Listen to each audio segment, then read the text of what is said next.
Hello and welcome back to track 3. And I can't believe it if you're actually here at track 3 because Made Up Music is the first time that I've done any kind of podcast. So I have no idea what I'm doing, which is in the total spirit of the channel Made Up Music, because I don't know what I'm doing with the music either. And this is why I really created this channel and why I'm doing these podcasts now, because I genuinely want some people's feedback. Now, of course, I've asked my friends what they think, and you know what, people are just kind. They don't really say what they mean, or that they are saying what they mean, and I don't believe it, because people are saying, oh yeah, that's good, oh I like that, oh yeah, you've done that really well. And I'm like, really? Because I know I don't understand music theory. I've been listening to this sort of music for 30 years, is it 90, 40 years, and yes, I love house, I love trance, I like all kinds of music. If you've followed the previous two episodes, then you know that where my base in music comes from. I mean, like it all sorts of stuff. But for some reason, something about the EDM, the electronic dance music era or field, as I grabs me in a different way to the other music. But yes, so here we are at track 3, House Clearance, and this tune is about 130 BPM, and I think I'm starting to get into my stride a little bit now. This is after 2 years of learning to use Logic Pro, and also not wanting to be influenced. So in the early times, when I started, I was just trying to get sounds out of the computer and sort of realize what was going on when you turn this knob or flick this switch or choose this frequency. And and also I was using a different method of getting the drum beats in. I was using actual sampled musical instruments to make the sound, which I think I needed a lot more understanding of the musical engineering to get that sort of kick drum sound and the sort of snares to sound right. And it's as I say, I've mentioned the engineering side. I just can't express how important that is, and it's something I'm trying to learn as I go along. But I mean, I'm getting on a bit now, and the days of being able to hang out with people, like-minded people, and learn stuff from them, unfortunately has gone past. All the people I know now, they've all got families and children. They're not clubbing as we were, and I'm lucky enough not to, or unlucky enough, depends on your point of view, not to be tied down by that sort of thing. And I'm still able to be perfectly honest, I'm living the same way now that I was when I was 18. I'm still living for the music, for the vibe, and I don't know any different, so I don't know if I'm missing out. But one thing I do miss is not being able to be in a group like back in the day when you could chat about stuff. I mean, like what was working, because as I previously said, I know really well, I guess they were famous DJs and music producers, and I used to hang around their studios and see what they were doing. I even remember going down to Dagenham in London to collect vinyl out of the factory that used to make the vinyl, because my friend had a record label back then called Impact Recordings, and we used to go out clubs and I used to take photos for the website. And I think I even back then made the website so you could buy things off it, which was a long time ago. I mean, it's easy done now, but back then it was all groundbreaking. And so I used to move in those circles, but I didn't have, I mean, going back then, you had to have money to buy the equipment. You had to have boxes that made sounds, and like they looked like little stereo units in racks to do all sorts of things, and cables everywhere, and obviously you needed the space to do it. You genuinely needed a studio. I mean, what I do now is on my Mac Mini, which is like smaller than a dinner plate. I've got synthesizers and sound making things inside this thing where once upon a time it would take up a whole room. So it's made it more accessible for me, and of course I've got the time because my mates are all busy doing family stuff. But house clearance, as I say, I think I started to find my feet after 2 years of struggling, and the fact that I flicked back to thinking house, because I mean my vinyl collection is, it's got quite a few different things in it, but I've got the majority of my vinyl. I mean, there's hundreds of records there, and the majority of them are house. So I think the house pattern, if you want, the house arrangement is ingrained in me. So turning to make house seemed to be like second nature. Again, I don't know if that's the case, it just feels that way. Just before I made this, I just quickly played a little bit of house clearance to remind myself, because what are we now at making this? This is 2026.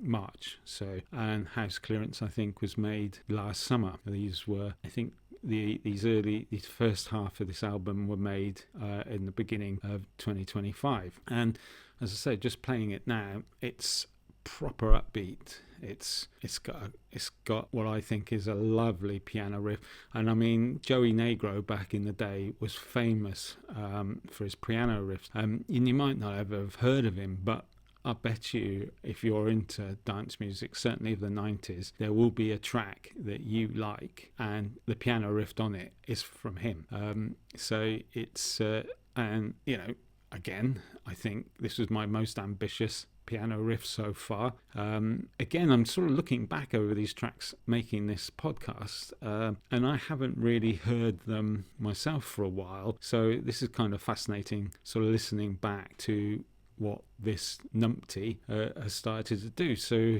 just listening to this tune, I genuinely thought it was quite good. I mean, I think they get better as they go along. So this is track 3, and I think it's, don't get me wrong, none of these songs you're going to hear I think are like musical genius, but that's not what the rave scene was about for me and my friends. It was about having fun, and it was freedom, because you could do, you didn't have to be, a punk, an indie. You didn't have to have this pretension. It was just, I mean, it was almost disposable music. I mean, it really, to be fair, I mean, I suppose it was in a way, because if you think about it, you'd get a rave tune, it would come out, and you'd hear it for a fortnight, and then it would be replaced by the next one, or because that was kind of what it was. There's a lot of DJs that were really keen on being cutting edge, so they wouldn't play a tune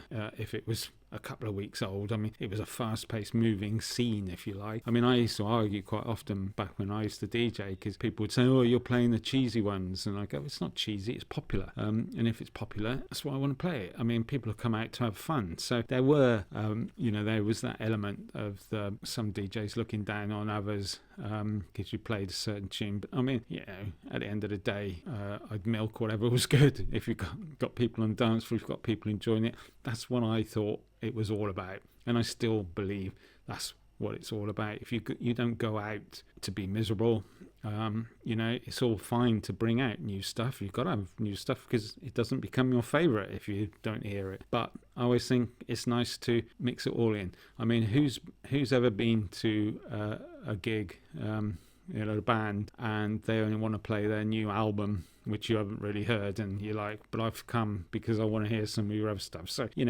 I think a little bit of new and a little bit of old is a good balance.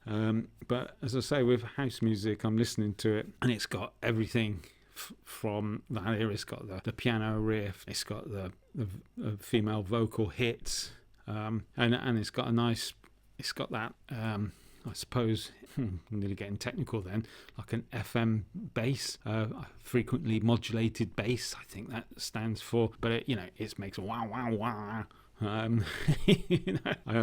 sound, and it's an unusual sound. It's not a sound you're going to get, or it's not a sound you would have got from the bands and the way that you were listening to music back then. So I think this one does pretty much capture the essence of the 90s house scene for me anyway. That's what I think. That when I think back to these sounds, that's what that's what I think of is this sort of stuff. So it's it's for me, I think it is of its time.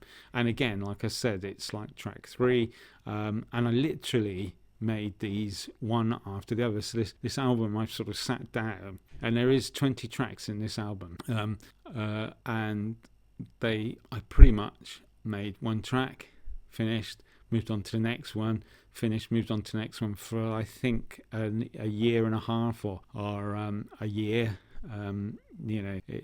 in between working and stuff like that.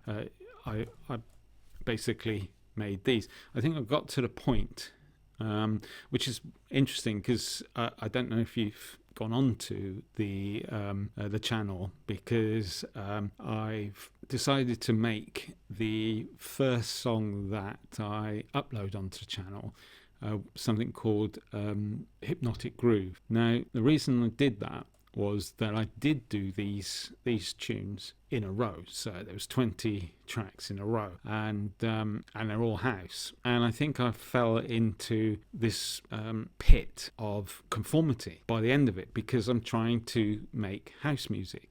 And I know that I'm some kind of numpty with no training, and I'm trying to prove that I can do it.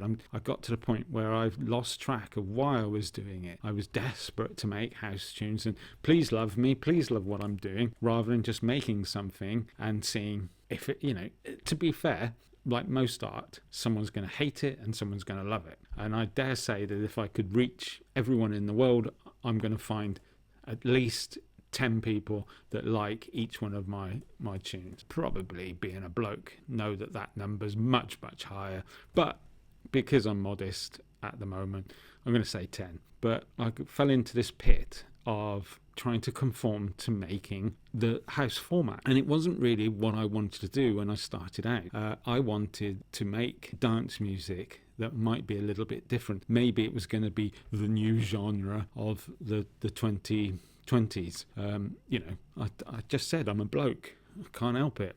I've got an ego. But when you make 20 tunes in a row, it's intense. You're playing things backwards and forwards. And I think I got into this rut, or I fell down this pit. And then I discovered this fellow on YouTube at Autism Addict. His name's Blake, and I believe he has autism. I don't think I'm stepping out of tune. He openly talks about it. But he's got a channel, and he's got some old looping kit and stuff like a 707 and some other things that he loops. But what he does is he does these live streams. It's music therapy in the sense. I mean, I know exactly what he means. Music is escapism for many people. I certainly think so, and I used to get lost in the rave. I mean, I loved it when you stepped on a dance floor, closed your eyes, opened them, and 4 hours had gone by. But Blake at Autism Addict, he makes this stuff up as he goes along using these loopers, and it's live. And yeah, it might not always go as smoothly as he wants, and he's doing it. He's in the groove, man. If you go and check him out, if you go on the channel, I'm pretty confident I'm going to put a link. I think I know how to do that, so it'll link back to him. But he makes this stuff, and he gets into this groove, and he's loving it, and it's great. I mean, I've checked out quite a couple of his live streams. Unfortunately, not when it's live, but I go and see them after, and I just love him grooving out on it. So I ended up suddenly, after listening to, he's got one of them goes on for like nearly 2 hours, and I was working away listening to this, and then when it stopped, I sat down and created this tune, and it's called Hypnotic Groove, and it's the first tune of this channel, I think, and I'm not sure what it is. It's probably sort of housey. But that one for me, it was inspired by Blake. Basically, just didn't care what I was doing. I put my mind back to the 90s and the DJ sets I used to do, and I dropped in some strange samples and just had some fun with it. And can see that when I got to House Clearance, which I'll be playing in a minute, I was in that groove then. And I think by the time I got to number 20, track 20, I'd got caught into this trap of trying to conform and just make house music. So take a listen now to House Clearance, see what you think, listen for the sound that I'm describing. So again, these podcasts really, I'm hoping, is for old ravers like me who can have a look back and go, oh yes, I remember that rave once. It just treats your memory, and also I don't mind if those youngsters want to listen to it and give feedback. But again, here we go. So this is a 130 BPM House Clearance, and I think I'm just getting into my stride. So hopefully you'll join me for track 2.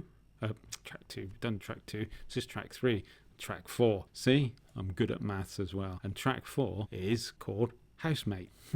Just, I'm not kidding, it's going to be house something, and where are we? There's 17 more to go, and Housemate's the next one. So I hope you join me with that, because that's another weird one, and that steps up to 135 BPM. Okay, here we go, House Clearance.